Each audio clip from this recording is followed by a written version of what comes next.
Olá, amigos. Estamos retornando com o nosso programa Expressão Universitária.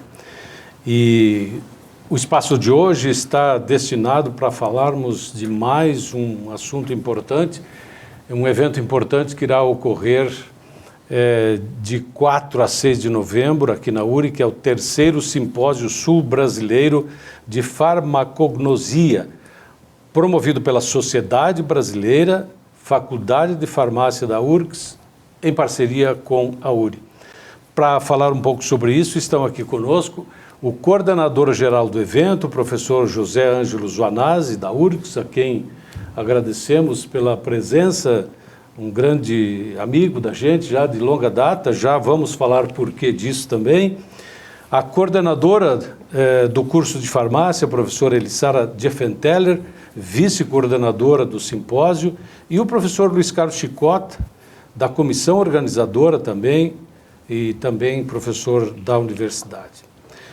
Bem, professor Zoanazzi, qual é o significado, na verdade, em trazer um evento expressivo como esse para a URI, numa parceria com a universidade, para Erechim, para a região do Alto Uruguai? Afinal de contas, é um evento nacional. Bom, boa tarde a todos. Em princípio, talvez fosse interessante abordar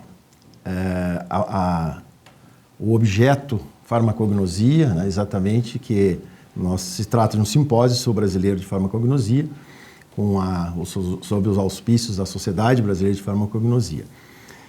A farmacognosia é uma disciplina da farmácia extremamente importante, que ela se ocupa do estudo da origem dos fármacos. Quando a gente vai utilizar um medicamento, por exemplo, nós temos vários componentes. Vamos imaginar um comprimido, para facilitar. Ali dentro existe uma substância, ou várias, mas normalmente uma num medicamento, que é o responsável pela atividade, pelo qual a gente vai utilizar aquele medicamento para curar uma inflamação, uma infecção, enfim, seja o que for. Essa substância, esse composto, é um composto químico, que é extraído de várias fontes. Pode ser da natureza, pode ser por síntese química, pode ser por outros metabolismos de micro-organismos, enfim. Esse é o objeto da farmacognosia. Essa é uma disciplina que se ocupa exatamente de procurar essas moléculas e o estudo dela, a estabilidade, enfim, lá dentro dos seus medicamentos. E a Sociedade Brasileira, então, se organiza já há alguns anos, tentando vamos chamar assim, deslocalizar do centro, descentralizar os seus eventos. O Simpósio Nacional de Farmacognosia ocorre a cada 2 anos, já há muitos anos, desde os anos 70, e a partir de 2018 nós estamos a cada região do país organizando esses eventos regionais. Nós tivemos o primeiro na região sul, em Santa Catarina, em Blumenau, em 2018. Em 2020, infelizmente, nós não conseguimos fazer em função da pandemia. 2022 foi em Ponta Grossa, no Paraná. E agora, em 2024, coube ao Rio Grande do Sul organizar. E nós achamos interessante e oportuno fazer aqui na URI, em Erechim. E assim está sendo. Trouxemos aqui a discussão da universidade, que aceitou a participação, a colaboração. Então, estamos agora, no dia 4 a 6 de novembro, como já foi dito, organizando um evento, então descentralizando, trazendo os pesquisadores para cá, para atender a demandas e conhecimentos dos estudantes, principalmente profissionais da área, que não precisa necessariamente ser da farmácia. Pode ser da área da saúde ou até mesmo uma pessoa curiosa sobre esses assuntos, porque como a farmacognosia acaba trabalhando muito com plantas, grande parte do nosso objeto são plantas, eu tenho ali um capítulo muito importante à parte de ocupação dessa disciplina em fitoterapia, plantas que são utilizadas pela população, e vamos ter palestras nesse sentido. Professora Elissara, qual é a importância especificamente, já que estamos falando do curso de farmácia, sediar, a URI sediar um evento dessa natureza? Porque o curso trabalha com essa área. Já vamos detalhar alguns aspectos, alguns assuntos que serão tratados durante esse evento. Bom, então, quando nós fomos procurados pelo professor Zoanazzi, para nós foi, além de ser uma honra, né, foi muito gratificante, enquanto curso de farmácia e URI, né, ser procurados para sediar um evento como esse. A gente, todos os anos, a gente faz uma jornada acadêmica, que é a nossa jornada científica, podemos dizer assim, que a gente traz palestra para os alunos, né, do curso de farmácia, muitas vezes em conjunto com o curso de biomedicina, o qual o professor Luiz Carlos é o coordenador, e a gente promove anualmente esse evento. Quando fomos procurados, então, o que nós pensamos? Vamos substituir o nosso evento, né, da jornada acadêmica pelo simpósio, que é muito maior e que não vai oportunizar, assim como o professor falou, somente para os nossos alunos, nossos acadêmicos do curso de farmácia, mas para acadêmicos também da região, porque nós temos outras universidades que estão próximos, né, da região, e isso vai trazer para nós, além de poder mostrar para os nossos alunos um evento maior, que na maioria das vezes a gente está com um evento muito localizado no curso, né, na instituição, isso vai poder mostrar para eles a oportunidade de ter pesquisadores de outros estados, pesquisadores da Universidade Federal do Rio Grande do Sul, e várias pesquisas que muitas vezes eles não têm contato. Eles escutam de nós, professores, mas eles não têm contato, né? E nós ali também no curso de farmácia temos linhas de pesquisa, né, que trabalhamos ali com plantas. Isso para nós vai ser, digamos que, muito, muito gratificante mesmo. Eu estou vendo aqui dois assuntos só que são extremamente atuais, que são os fitoterápicos e óleos essenciais. Os óleos essenciais estão sendo muito difundido, tem muita gente pesquisando, divulgando, comercializando. Não é de graça, né? Uhum. Porque são produtos realmente muito utilizados nessa área da saúde. Sim, e eu acrescentaria, eles são muito utilizados, mas eu faria até, aproveitando a divulgação, um apelo para que nós aumentássemos muito esses estudos. Porque se a gente for pensar, o Brasil, sem sombra nenhuma de dúvida, tem uma das maiores biodiversidades do planeta. Biodiversidade significa uma quantidade absurda de plantas que nós temos que não são sequer estudadas. Então, quem se ocupa disso na farmácia, pelo menos, é a área da farmacognosia. E nós temos aí um mundo a ser descoberto, que está, que está por ser estudado. E cada erva tem a sua colocação, né? A sua função, né? Tanto na natureza como para o ser humano também, né? O professor Chicota já trabalha, já vem estudando, já vem se dedicando, acompanhando tudo que se fez desde o início do curso, né, professor? Então, Ademar, mais uma vez obrigado pela oportunidade aí. Como a professora Elissara falou, é uma honra a gente estar aqui com uma pessoa ilustre, né, que é o professor Zoanazzi. E ele não está aqui, Ademar, de graça. Ele tem um vínculo muito grande com a nossa universidade. O professor Zoanazzi foi o que criou o curso de farmácia aqui na URI Campus de Erechim, né? Então, a URI tem um carinho muito grande por ele, né? Um respeito muito grande, e a gente tem, assim, tem uma honra muito grande de ter vínculo com uma instituição que é de ponta no país, né? Que é o URGS. E, então, a gente fica muito feliz, né? E como a professora Elissara falou, ele nos contatou e fez a proposta, a gente se sentiu lisonjeado, né, porque existem várias universidades aqui ao redor, e o professor Zoanazzi veio, e como eu digo, não foi de graça, né, porque ele tem um vínculo, né, eu acho que as coisas se ligam, né, então a gente fica bem feliz por isso, né. E como você falou, né, a gente faz alguns trabalhos, como a professora Elissara falou, o curso de farmácia trabalha com várias plantas, né. É interessante que a minha área é um pouquinho na área mais de análises clínicas, mas como eu fiz farmácia na UFSM, a gente também trabalhou, então a gente trabalha com pesquisas com plantas, né? em seres vivos, vamos dizer assim, né? Então é muito interessante e é um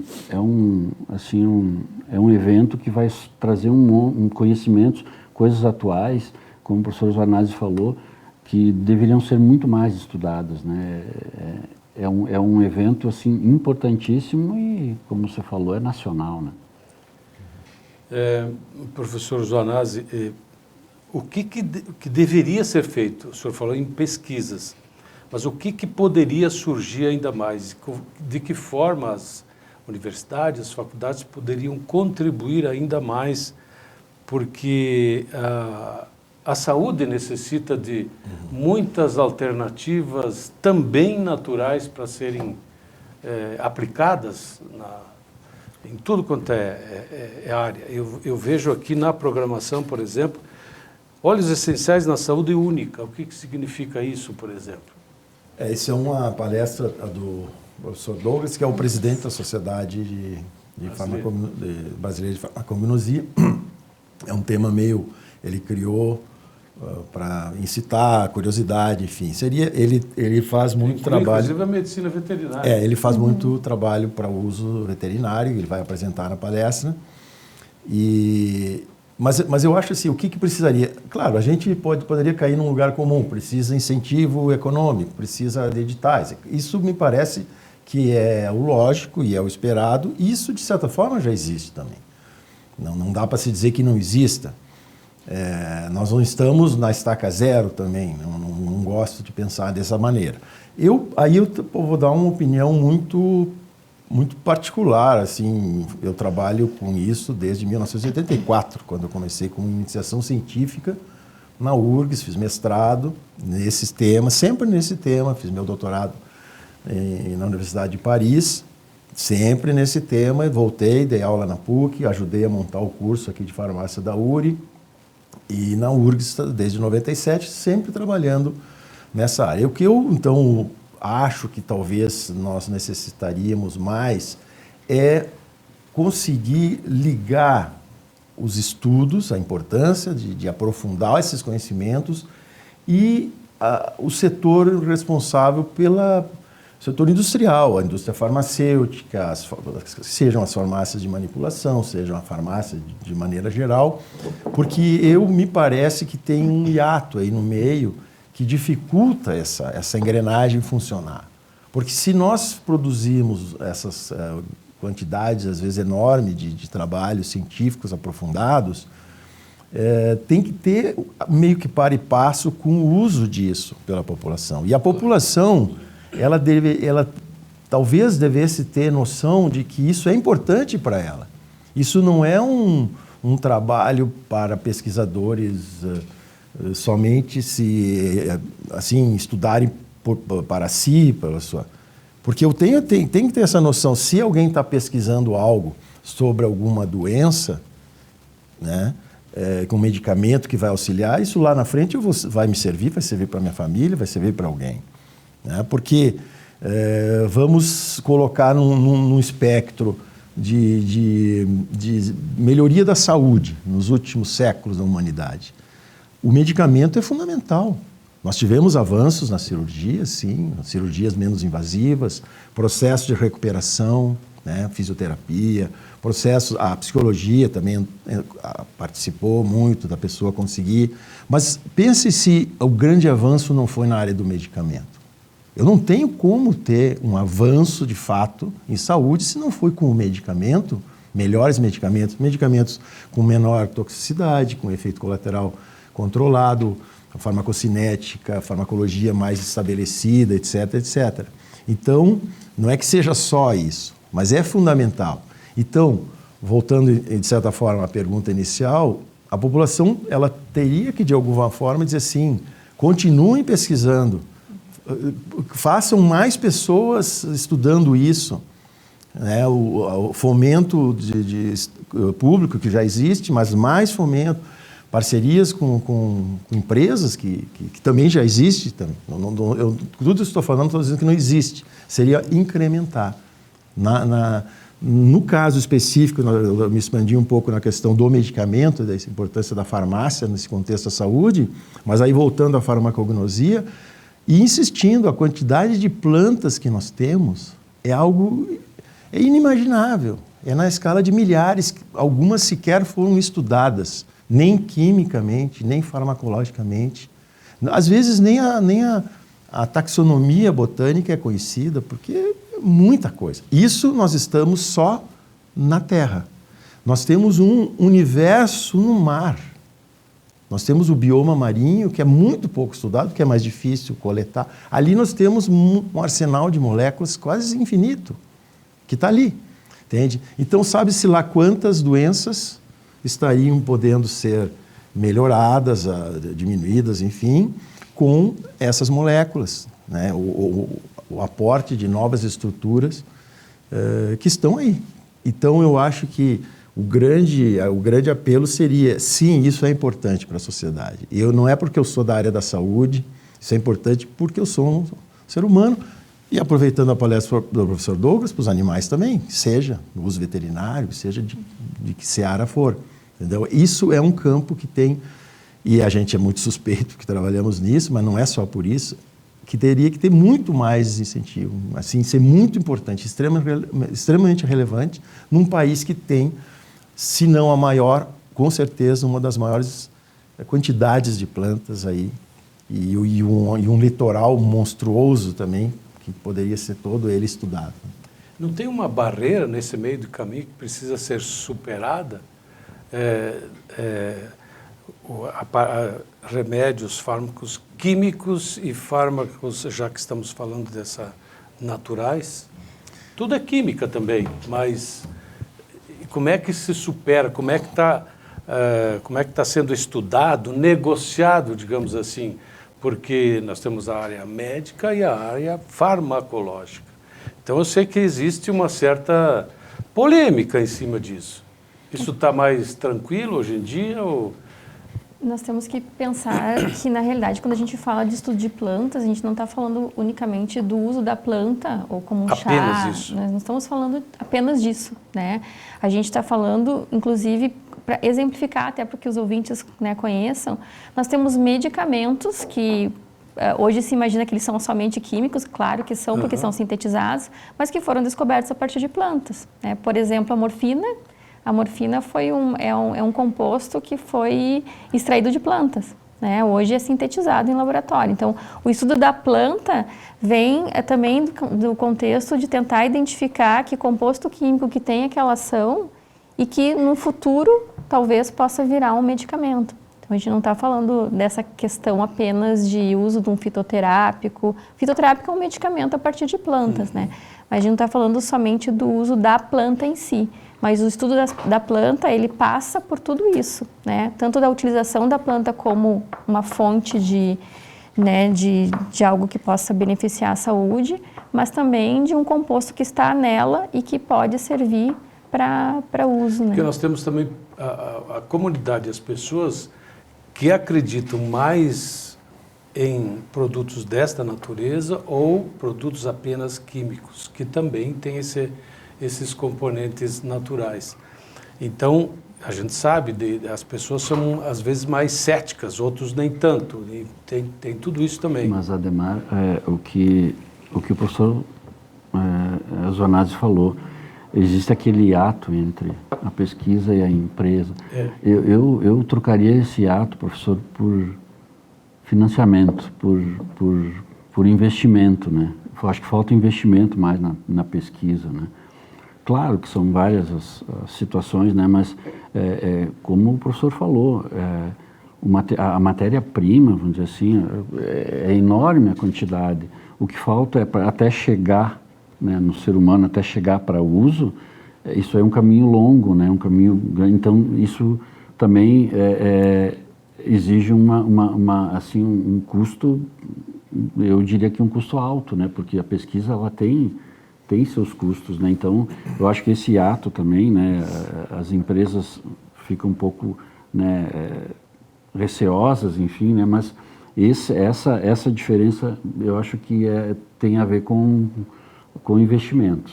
penso eu. E tem mais um detalhe também, nós, não sei se é o brasileiro, se é o ser humano, sei lá, a gente quer resultado imediato. E quando se trata em pesquisa, não é amanhã que vai ser a solução. A gente viu o que aconteceu com a pandemia, quando tiveram que se produzir vacinas assim, quase que a toque de caixa, né, professor? Eu queria só talvez trazer um pouquinho essa questão do uso das plantas, do medicamento químico, entre aspas, né? Porque as plantas é química também. Tudo é química, de alguma forma. Nós somos uma constituição química também. Nossa formação, ela é de matéria química, enfim, no final das contas, proteínas. Enfim. Mas para a pesquisa, isso se dilui muito. Não importa muito, por exemplo, se eu vou estudar um grupo de metabólitos lá que as plantas produzem, eu mergulho naquilo e começo a estudar a biossíntese daquilo ali e tal, e depois o uso vai ser outros pesquisadores lá na frente que vão pegar aquele material mais bruto, né?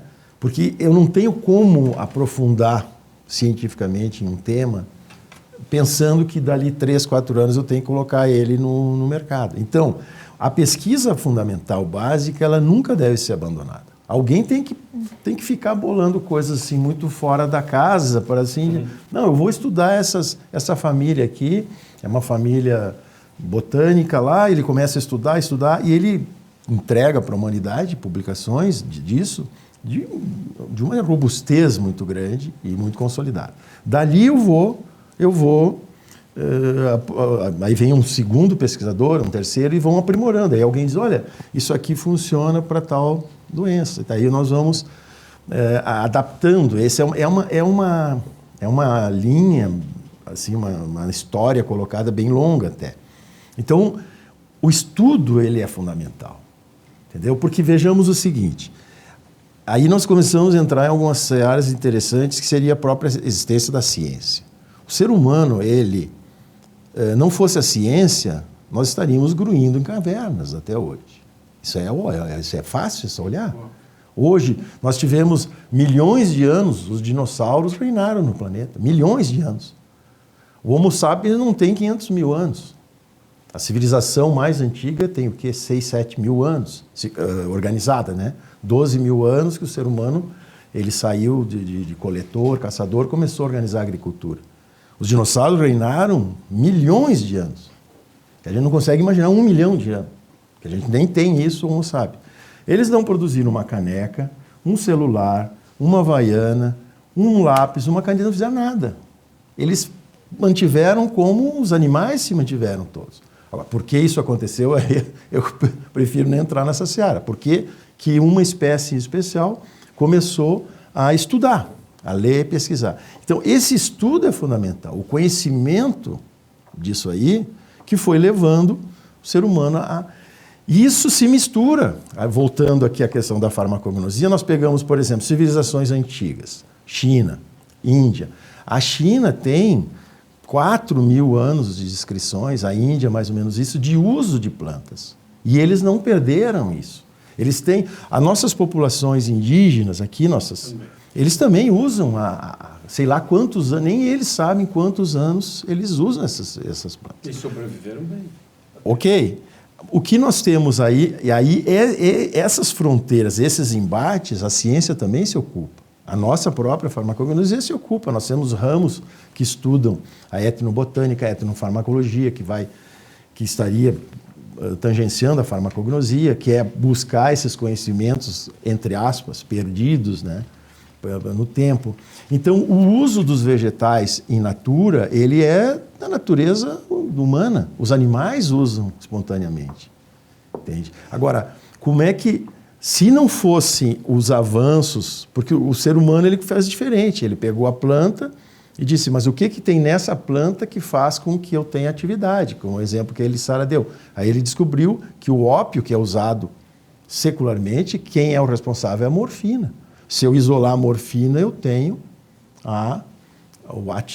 exatamente aquela atividade. Não é pelo ópio mais, e sim pela morfina. O Buscopan até hoje é usado, é extraído de uma planta, originalmente do gênero Atropa, que é a escopolamina, que tem a mesma ação que ancestrais usavam para essa finalidade, entende? Então, a questão toda é esse uso, o estudo desse uso e depois a aplicação. Isso que eu acho que é importante. Na parte, eu acho que tu citaste ali, não sei se a gente abordou, a questão lá do uso pelos médicos, enfermeiros, farmacêuticos, ou sei lá, quem seja, dentistas, prescritores, digamos, na área da saúde, que poderiam prescrever, basicamente, são os médicos e os dentistas, num sentido mais estrito, né, de prescritores. A farmácia clínica tem alguns aspectos, a própria enfermagem, mas eles vão prescrever o que foi pesquisado, porque ele não pode prescrever um medicamento que não existe, por óbvio. Então, esse estudo tem que estar pronto.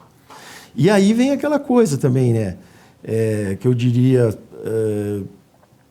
a gente quer preservar a natureza, enfim, a origem, a utilização das plantas per si. Mas no momento que tu estás com uma doença, por exemplo, tua família, alguém, e disseram, existe um medicamento que alivia a dor, ou cura, ou sei lá, diminui o avanço daquela patologia. Eu acho muito improvável que alguém diga, não, eu não vou utilizar porque eu não gosto de tal coisa. Me parece que não é o que vai acontecer, entendeu? As pessoas... eu defendo um pouco isso, eu defendo que a terapêutica ela seja ampla, né? Então, o caso que eu acabei de citar, o prescritor, o médico, quanto maior o arsenal que ele tiver à mão, melhor.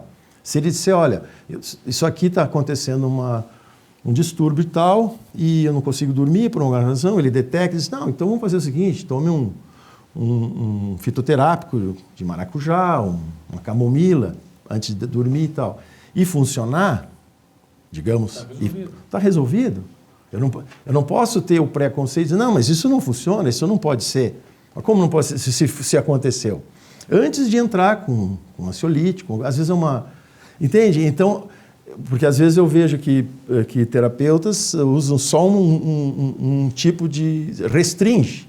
Tipo, não uso fitoterápico, não uso nada que não seja... Às vezes tu pode dizer para o teu paciente até, vai passear no final da tarde, vai caminhar na avenida e voltar, essa é a cura. Essa é terapia. E aí, não, isso não pode funcionar. Mas como assim não pode funcionar? Se funcionou, está funcionado, né? E o contrário também, algumas pessoas naturalistas, que eles não aceitam que o sujeito está com uma infecção extremamente grave, não pode tomar antibiótico. Não, mas não pode tomar antibiótico se é o prescrito para aquela situação, ou para um medicamento para diminuir a pressão, o cara está com problema renal, um problema... Enfim, então, na minha opinião, mas eu não sou médico, enfim, me dou o direito de ter essa opinião. Eu acho que quanto mais amplo o prescritor tiver, maior o leque de possibilidades, melhor para ele. Perfeito. Eu lanço um desafio aqui, já que o nosso tempo terminou. O nosso espaço fica disponível aí para logo falarmos mais a respeito desse evento e também conduzir em outros espaços aí da nossa mídia, porque esse evento certamente vai chamar muita atenção da nossa comunidade. Mas para encerrar, eu acho que é importante nós dizermos para quem se destina esse evento e inscrições. Não sei quem pode falar a respeito. O evento é destinado para profissionais da saúde, estudantes, né, da área da saúde, ou, como o professor falou, quem tiver interesse pela área. Uhum. As inscrições já estão abertas, né, tem o site da Sociedade Brasileira de Farmacognosia. O evento acontece do dia 4 ao dia 6 de novembro, né, e na página da URI também a gente vai colocar o site para que desvie lá para poder fazer as inscrições. Uhum. Então tá. Acho que foi um excelente papo a respeito do 3º Simpósio Sul-Brasileiro de Farmacognosia. Né? Tem que me habituar a falar esse termo também. Agradeço ao professor Zoanazzi, que volta à Terra aí para cumprir a sua agenda pessoal também. Ao professor Chicota, ao professor Elissara também, que sempre nos brindam com a presença aqui no nosso espaço. A você em casa, que semanalmente nos prestigia, o nosso carinho, nosso abraço. Até o próximo programa.